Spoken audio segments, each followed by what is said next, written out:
How's it going, everyone? In this tutorial, we're going to learn about Python's weakref module. Most developers know it exists, but few use it because the problem it solves isn't obvious until you've been bitten. Holding references to objects you don't own prevents them from ever being freed. Now, before we continue, I'd just like to mention that I'll be using the Z code editor for all the examples, which is also today's sponsor. Z is a lightning-fast code editor written in Rust, and I've been using it to do all my coding for a while now. If you feel like trying out Z, I've left a link in the description box down below where you can download it for free. Anyway, let's get back to the video. Starting with the problem, which is that strong references in a cache prevent garbage collection. For this example, we're going to create a cache. And this cache is going to hold some images that we create. As you might have noticed, we have a class called image here, and all it really contains is a name. But we've also defined a wrapper dunder method, which we will return each time we want to represent the image. And then there's the delete dunder method, which gets executed each time an image is deleted from memory. But going back to the cache,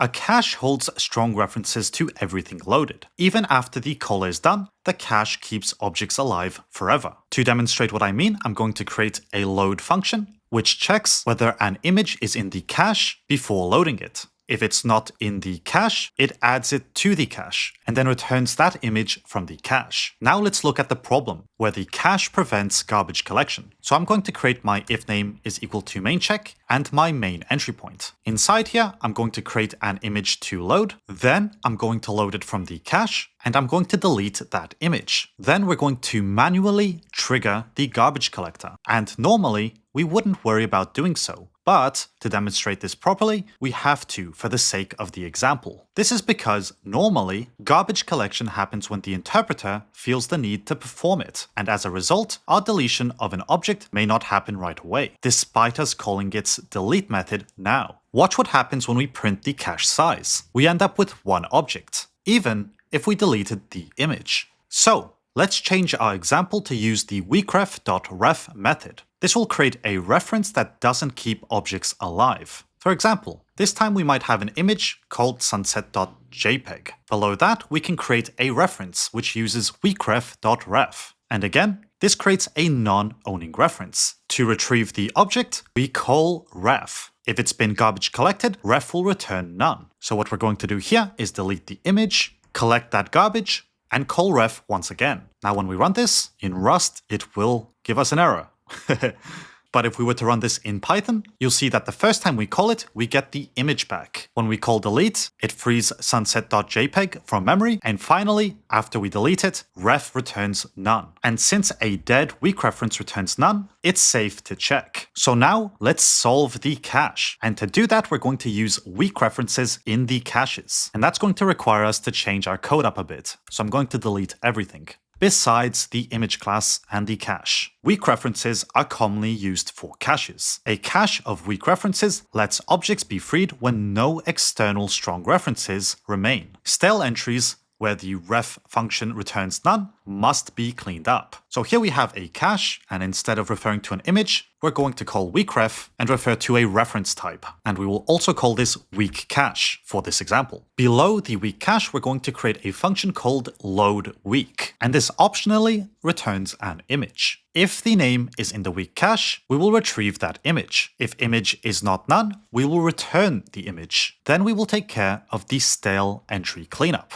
Now, if the name is not in the weak cache, we can create an image and insert a weak reference into the cache, and then return the image. With this solution, we can create an image, trigger a cache hit, then once again delete the image and collect that garbage. We will then check the stale entries, load a second image, which is the same image, and check the stale entries after the reload, and then delete image 2. Now when we run this, you'll see that after we delete beach.jpg, we'll have one stale entry. After the reload, we will have one fresh entry.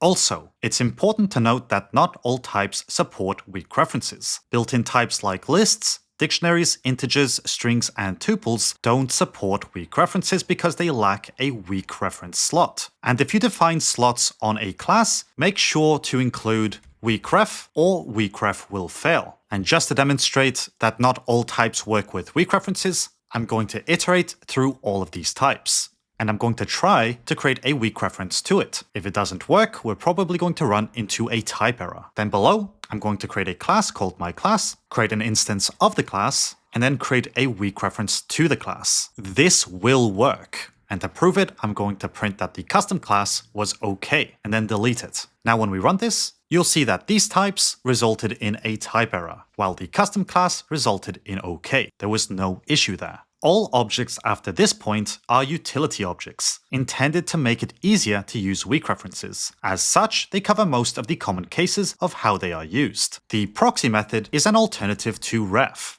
It acts like the object itself. No need to call it. But if the object is dead, accessing the proxy raises a reference error rather than returning none. To demonstrate that, we're going to create an image and then create a proxy from that image. Then below, we're going to print the proxy name. And here we can access the attributes as if they were the contained object. This is because under the hood, this effectively calls the reference and then uses getAtta or getAttribute on the contained object. Below, we're going to delete the image and collect the garbage. And finally, we're going to try to grab the proxy name. And if that doesn't work, we're probably going to end up with a reference error. So now when we run this, the first time we try to access the name, we will get mountain.jpg. Then after we deleted it, we will end up with a dead proxy, which raises a reference error. So the difference to note here is that ref returns none, while a proxy raises a reference error. Next, let's learn about weak value dictionaries, which can be used as a self-cleaning cache. A weak value dictionary stores weak references to its values. When a value has no other strong references, the entry is auto-removed. Perfect for caches. There's no manual stale entry cleanup needed. So what we're going to do is go to our main entry point and create a WeakValueDictionary, which stands for Weak Value Dictionary, and that will be of type Weak Value Dictionary, of string to image. To actually create the dictionary, we just call weakref.RefDictionary. Below, we're going to create an image, which will be called result42, and then insert that image into the WeakValueDictionary. And as soon as we print that, we'll end up with a cache size of 1. Below, let's delete the image and manually collect the garbage. Then we can print, after deletion, this is the length of the WeakValueDictionary. Now when we run this, we end up with a cache size of 0. It was auto-removed, since the last strong reference is gone. Note that it's important that you always grab a strong reference before using weak value dictionary entries, because right now, if we were to run this, you'll notice that the entry is gone.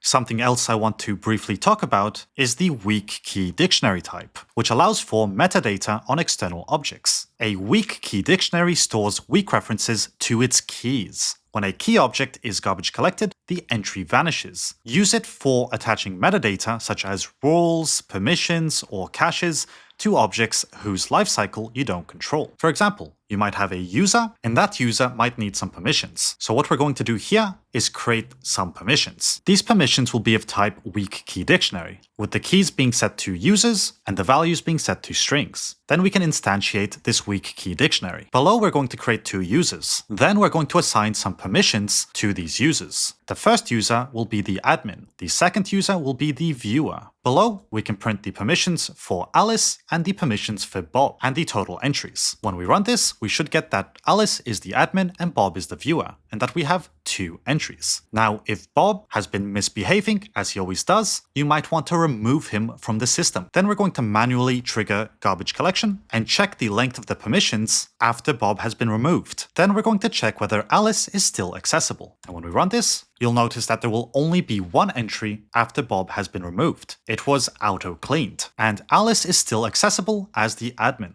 Watch what happens if we were to change this to a regular dictionary, if I remember how to create a regular dictionary. As soon as we run this, you'll see that even after we removed Bob, we will still have 2 entries. I didn't fix any of the other print statements, so this still says auto-cleaned, but that's incorrect. We still have 2 entries even after Bob has been removed. And finally, let's talk about WeakSets, which allows us to track objects without preventing collection. A WeakSet holds weak references to its elements. Elements are auto-removed when collected. Use it for tracking active connections, instance registries, or any who's alive right now scenario. For this example, we're going to create a connection, and all it contains is a CID. Then, inside main, we're going to create a WeakSet, which will be of type WeakSet and contain connections. Then we will use the WeakSet constructor. Below, we will want to create a few connections, such as alpha, beta, and gamma. And for each one of these connections, we will add it to active. So at this point, we will have 3 active connections. Below, we will try to close 2 connections,